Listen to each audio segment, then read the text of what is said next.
Video like जरूर कर लीजिए और ऐसे वीडियो लगातार फ्री में पाने के लिए चैनल को तुरंत सब्सक्राइब कर लीजिए और बेल आइकन को जरूर टैप कर लीजिए ताकि आगे भी सारे वीडियो आपको मिलते रहे। यूट्यूब में फॉलो करते हैं तो प्लीज ये वाला फ्री टेलीग्राम चैनल जरूर ज्वाइन कर लीजिएगा। सारे नोटिफिकेशन सारे अपडेट यहीं पे आते हैं, ध्यान रखिए। नमस्कार साथियों, स्वागत है आप सभी का बीईओ की डिवाइस सीरीज में। और ये सीरीज जो है बीईओ और पीसीएस 2024 के लिए बहुत ही कारगर है। और आज की डिवाइस सीरीज में हम बात करेंगे एक बहुत ही इंपॉर्टेंट टॉपिक की, जिसका नाम है मुद्रास्फीति। मुद्रास्फीति को इंग्लिश में कहा जाता है इन्फ्लेशन। तो आज हम इन्फ्लेशन की बात करेंगे कि इन्फ्लेशन क्या होता है और हमारी अर्थव्यवस्था पर किस तरीके से ये प्रभाव डालता है। तो आज के वीडियो में बात होगी साथियों इन्फ्लेशन की, मुद्रास्फीति की। देखो, इसको पढ़ने से पहले मैं आपको बेसिक इसके जो कॉन्सेप्ट हैं वो बताने का प्रयास करूंगा, जिससे आपको बिल्कुल क्लियर हो जाए कि आखिरकार होती क्या है, मुद्रास्फीति चीज़ क्या होती है। पहले हम इसको समझ लें, फिर हम इसको आगे पढ़ेंगे। देखो, ये जो शब्द है दो शब्दों से मिलकर के बना है। पहला शब्द है यहाँ पे मुद्रा और दूसरा शब्द है स्फीति। ठीक, मुद्रा का मतलब हो गया मनी, सीधी सी बात है, पैसा है ये। और स्फीति का मतलब हो गया वृद्धि, बढ़ना। तो अगर कोई भी अर्थव्यवस्था में ऐसी स्थिति उत्पन्न हो जाए साथियों, जब मुद्रा की मात्रा आवश्यकता से अधिक हो जाए, मार्केट में जो मुद्रा है वो बहुत ज़्यादा पहुंच जाए, इसी स्थिति को हम कहते हैं मुद्रास्फीति। बात समझ पा रहे हैं? जब किसी भी कंडीशन के कारण मार्केट में पैसा अधिक फ्लो करने लगे, पैसे की मात्रा मार्केट में अधिक हो जाए, तो इसी स्थिति को कहा जाता है मुद्रास्फीति। ठीक है। अब मार्केट में पैसा ज़्यादा होने से क्या अभिप्राय है, पहले आप ये समझो। मार्केट में ज़्यादा पैसा होने से अभिप्राय ये है कि जो बैंक हैं वो लोगों को सस्ता लोन उपलब्ध करवा रहे हैं। सस्ता लोन, सस्ता ऋण, यानी जो ऋण है वो काफ़ी सस्ता है। और ऋण जब सस्ता होता है तो लोग ज़्यादा ऋण लेते हैं, सीधी सी बात है। और लोग ज़्यादा ऋण लेंगे तो ज़्यादा खरीदारी करेंगे, और ज़्यादा खरीदारी करेंगे तो कंपनियां चीज़ों की जो कीमत है उसे बढ़ा देंगी। इससे मार्केट में महंगाई उत्पन्न हो जाती है, ध्यान रखना। तो अगर कभी भी मुद्रास्फीति मार्केट में हो रही है, इसका मतलब ये है कि अब चीज़ों के दाम बढ़ने वाले हैं, इससे महंगाई उत्पन्न होती है, सीधी सी बात है। ठीक है, तो ये आपको थोड़ा ध्यान रखना है। मुद्रास्फीति का मतलब है मुद्रा का बढ़ना। और मार्केट में मुद्रा कब बढ़ती है? मार्केट में मुद्रा साथियों तब बढ़ती है जब बैंक ज़्यादा लोन देने लगते हैं। बैंक ज़्यादा लोन जब देने लगेंगे तो लोगों के पास ज़्यादा पैसा होगा, ज़्यादा पैसा होगा, लोग ज़्यादा खरीदारी करेंगे, ज़्यादा खरीदारी करेंगे, चीज़ों के दाम बढ़ जाएंगे और महंगाई आ जाएगी। इसी चीज़ को कंट्रोल करने के लिए सरकार क्या करती है? मुद्रास्फीति पर नियंत्रण रखने का प्रयास करती है। समझ में आया मुद्रास्फीति क्या है? अब जरा इसको पढ़ लेते हैं, फिर आगे बढ़ेंगे। देखो, कीमतों के सामान्य स्तर में बढ़ोतरी, कीमत के सामान्य स्तर में सतत वृद्धि, जो मैंने आपको बताया महंगाई, कीमतों के सामान्य स्तर में लगातार वृद्धि। अर्थव्यवस्था में कीमतों के सामान्य स्तर में कुछ समय से लगातार वृद्धि हो रही हो, सभी चीज़ों के दाम बढ़ रहे हो, तो ये महंगाई है। ठीक है, बात समझ रहे हैं? ये मुद्रास्फीति की कुछ बेहद प्रचलित परिभाषाएं हैं। यानी अगर मार्केट में महंगाई होने लगे, धीरे धीरे चीज़ों के दाम बढ़ने लगे, तो इसी को कहा जाता है मुद्रास्फीति। ठीक है।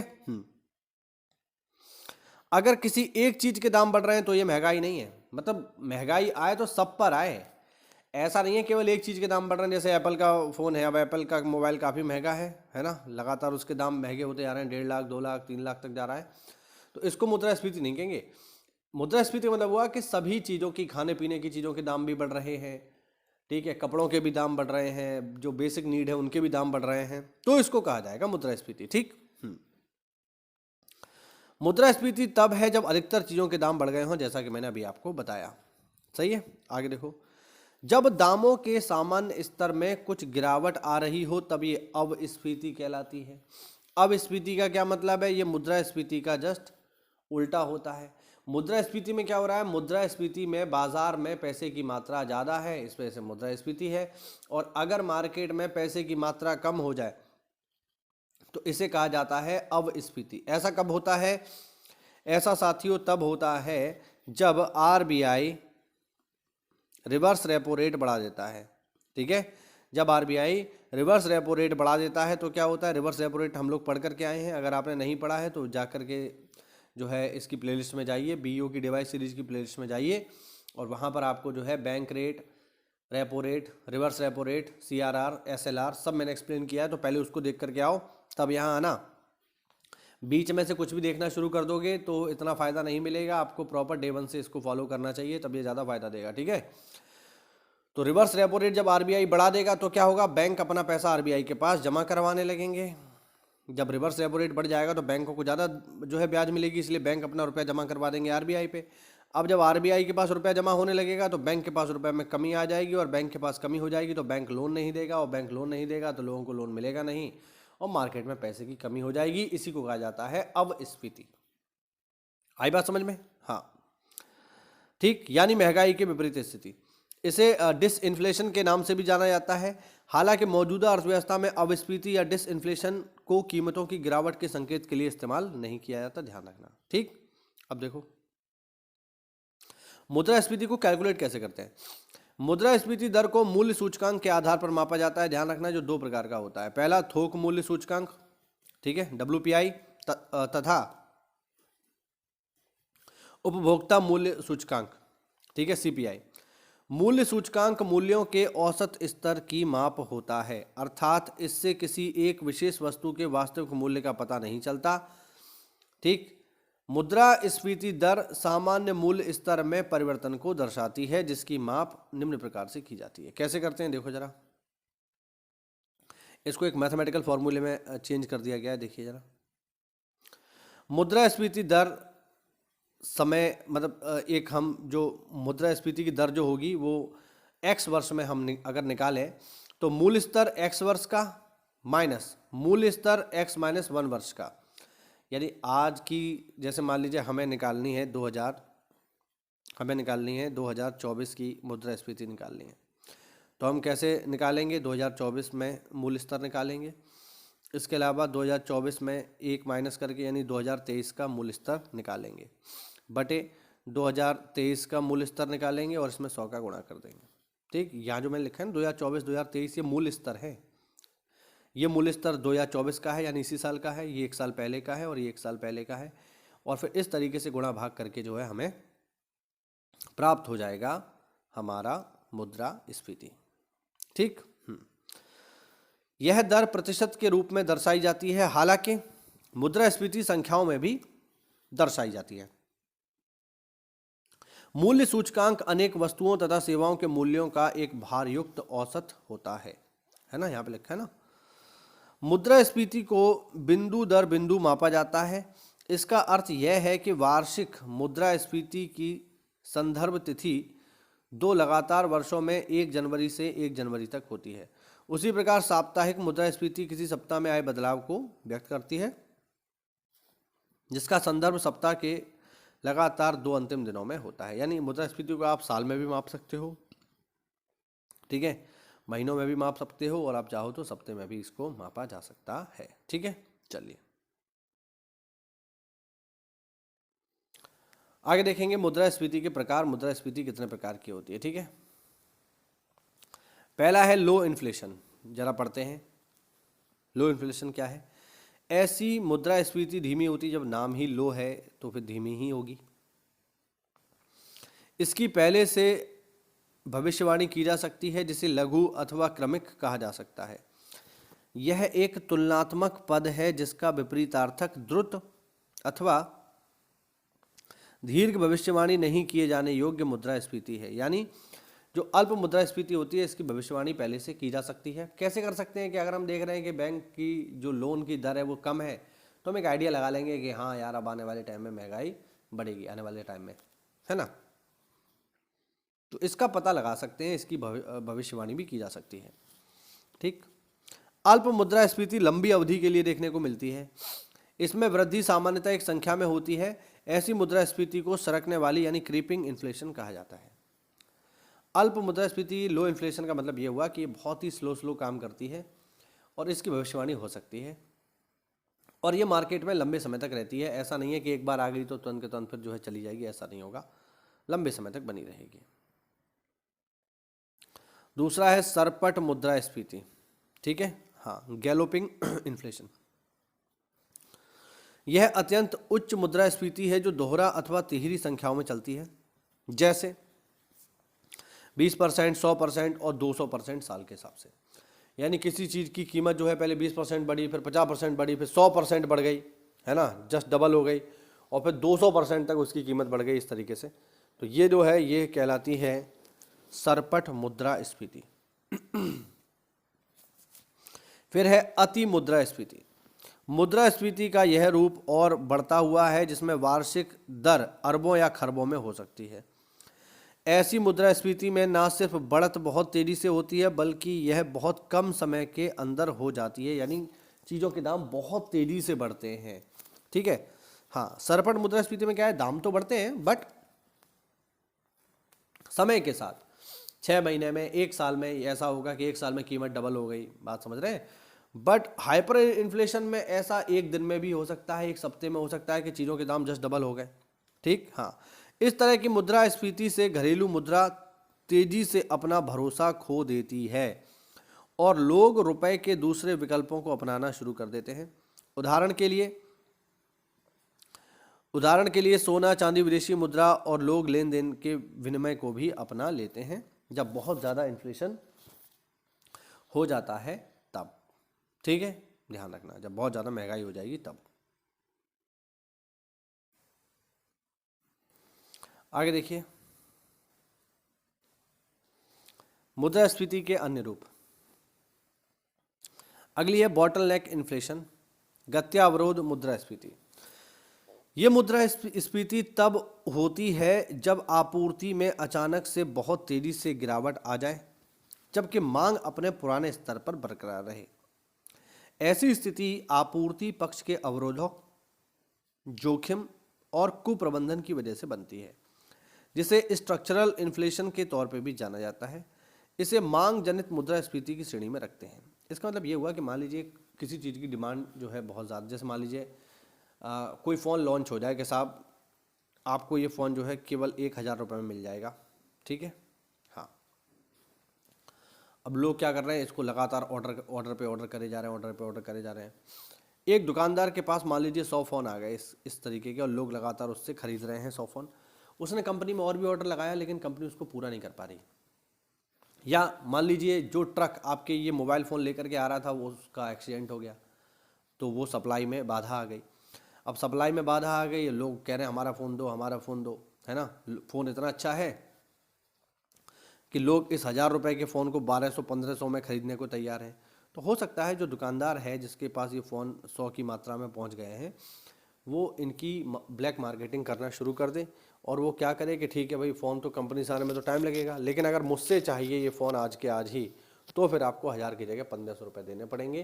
तो इस तरीके से ये फ़ोन की जो एक तरीके से कालाबाजारी हो गई, और इससे क्या होगा, जो फ़ोन की कीमत है उसमें बढ़ोतरी हो गई।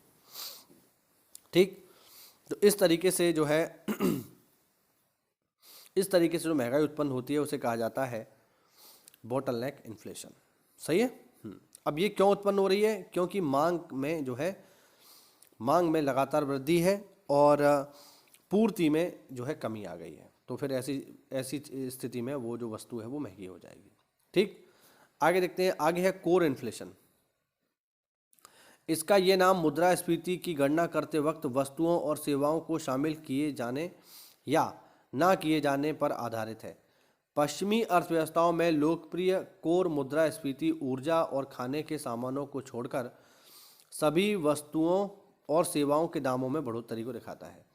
यानी जो वेस्टर्न कंट्रीज़ हैं उनके अनुसार जो है तब मुद्रास्फीति मानी जाएगी जब ऊर्जा और खाने के सामान को छोड़कर, यानी इन पर महंगाई ना हो, बाकी सब पर महंगाई हो जाए, तो हम कहेंगे ये भाई मुद्रास्फीति है। वर्ष 2000 और 2001 में इसका पहली बार इस्तेमाल किया गया था जब सरकार ने कहा था कि ये नियंत्रण में है, यानी औद्योगिक वस्तुओं के दाम नियंत्रण में थे। ठीक, सरकार विशेषज्ञों ने इसकी इस आधार पर आलोचना की कि सरकार ने खाने पीने की चीज़ें और ऊर्जा को मुद्रास्फीति से अलग कर दिया, और यदि इस मोर्चे पर संतुष्ट महसूस करने लगी और फिर इस मोर्चे पर अपने आप को संतुष्ट महसूस करने लगी। मूल रूप से पश्चिमी अर्थव्यवस्थाओं में खाना और ऊर्जा जनता की मुश्किल नहीं है, जबकि भारत में ये दो पहलू उनके लिए अहम भूमिका अदा करते हैं। देखो, पश्चिमी देशों में खाने की बिल्कुल भी कमी नहीं है, वहाँ आबादी कम है, संसाधन ज़्यादा हैं तो आसानी से ये खाना पीना या जो ऊर्जा है ना, बिजली है या फिर हम कहें जो आपका गैस सिलेंडर एलपीजी है, ये आसानी से वहाँ उपलब्ध हैं, इसकी समस्या नहीं है। बट भारत में इनकी समस्या है। तो अगर विदेशों में खाने पीने की चीज़ों के दाम थोड़ा बहुत बढ़ भी जाए तो उन्हें समस्या नहीं है, क्योंकि वहाँ आबादी इतनी कम है कि वो आसानी से हो जाएगा, उसमें कोई दिक्कत नहीं आएगी। बट भारत में आप इसकी तुलना जो है नहीं कर सकते। क्यों नहीं कर सकते? क्योंकि भारत में लोगों के सामने चैलेंज यही है कि वो अपना पेट भरें पहले। इसीलिए वर्ष 2000 और 2001 में सरकार की इस बारे में आलोचना हुई कि सरकार ने कहा नहीं, हमारे देश में मुद्रास्फीति इतनी ज़्यादा नहीं है।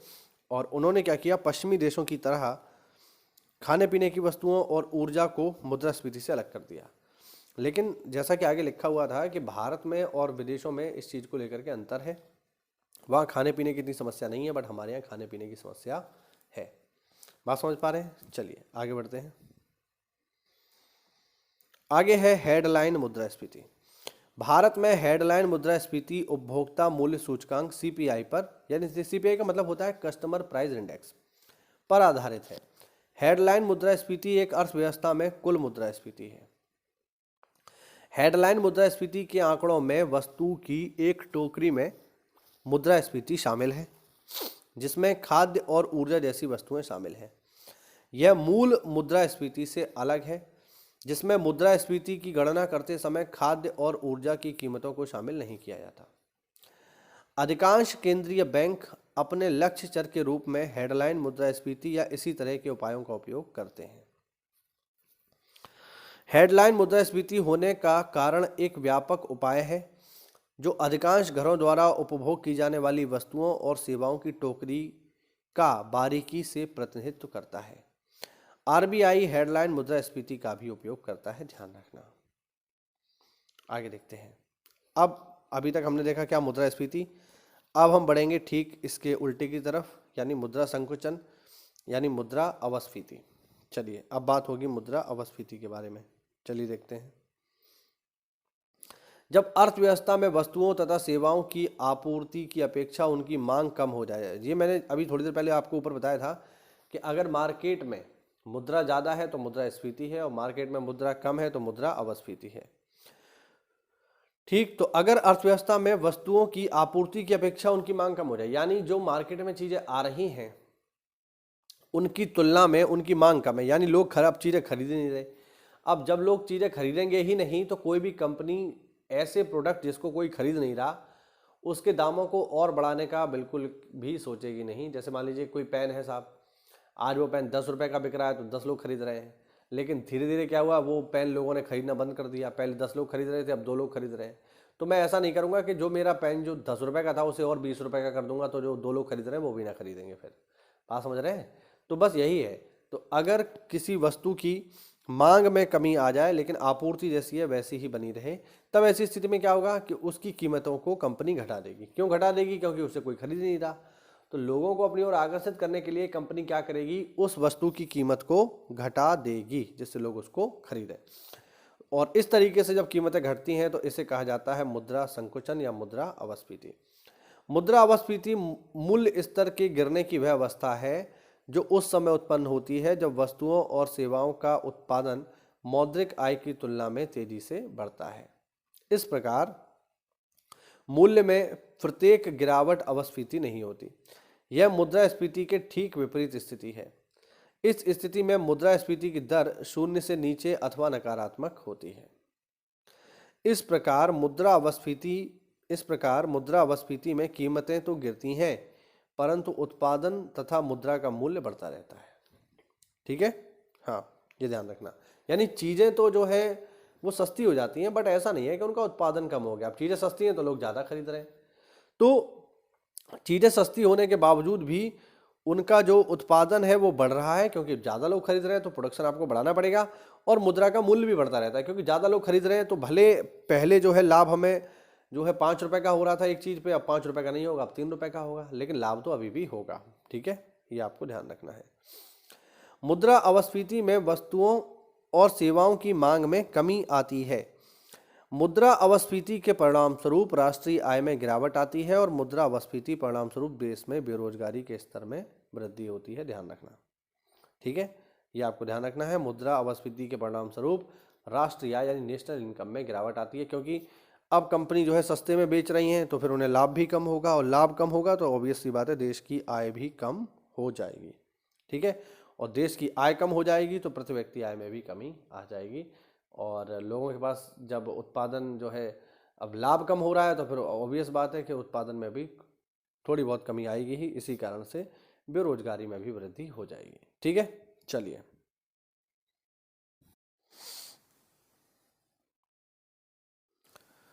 आगे हम बात करेंगे फॉरेक्स रिजर्व की, विदेशी मुद्रा भंडार की।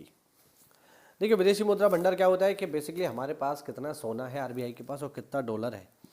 ठीक है, डॉलर और हमारे पास जो सोना है उसी को हम जो है विदेशी मुद्रा भंडार से कैलकुलेट कर लेते हैं। जरा पढ़ लेते हैं।